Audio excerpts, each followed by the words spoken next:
So right here behind me are the charred remains of a burnt out double-decker bus here in Leeds, set on fire by a mob that rampaged through the streets of Leeds, furious over the detention of 4 children from a family that was temporary detention.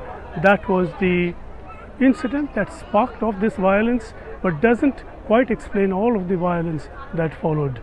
We know that the violence was extensive and it was intense.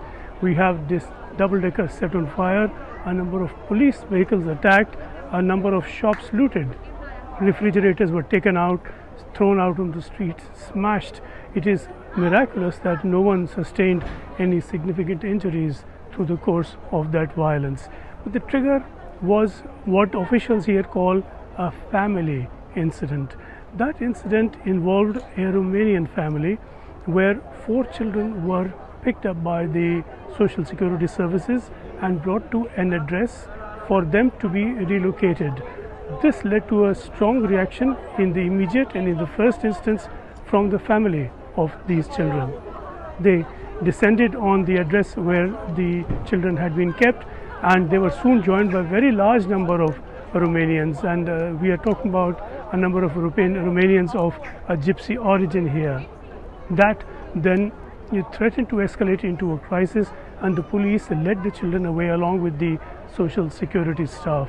And that was not the end of it. Once the police were seen leaving, then a lot of the crowds were emboldened, they were encouraged, and they began attacking the police, and the attack was so severe that we are told by residents that they had to intervene to protect the police so that they could get away. That is the state of policing in this country.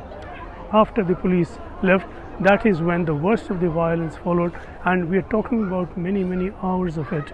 The first incident began about 5 p.m. and then until about 1 o'clock at night there was continued violence here, and it's only then that the police were able to come in strength and get some sort of a grip on the situation.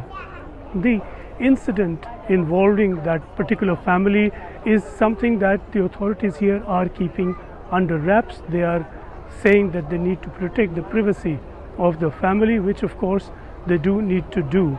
But there have been a lot of concerns here over the involvement of youngsters in street crime, in drugs, in a lot of activities, and this has led to continuing clash with the police. In this instance, that really boiled over, but that does not quite really explain the extent of the violence, because it was not just the family or neighbors and friends who joined. We had a very large number, and that crowd was joined by a very significant number of people of Pakistani and Bangladeshi origin who live in this area. For them, it was not really about the children. Quite clearly, there have been deep running frustrations here, deep running anger. This is a very deprived area, and people have been angry with the government over lack of jobs, lack of opportunities, lack of services, and not least, there is a political dimension to this. This is the kind of area, and this particular area too voted significantly against Labour, and that is a change from the traditional Muslim vote, because people are angry with the policies over Gaza adopted by the Labour government. They believe that the Labour government has not been strong enough and firm enough in taking a stand against Israel. So there has been a long running now concern and anger arising over Gaza that showed up in the elections and that showed up again on the streets. So the trigger was the immediate detention and the temporary detention of those children arising out of a family issue, but it really snowballed and grew into something very much bigger and fed by more than the concern over those children.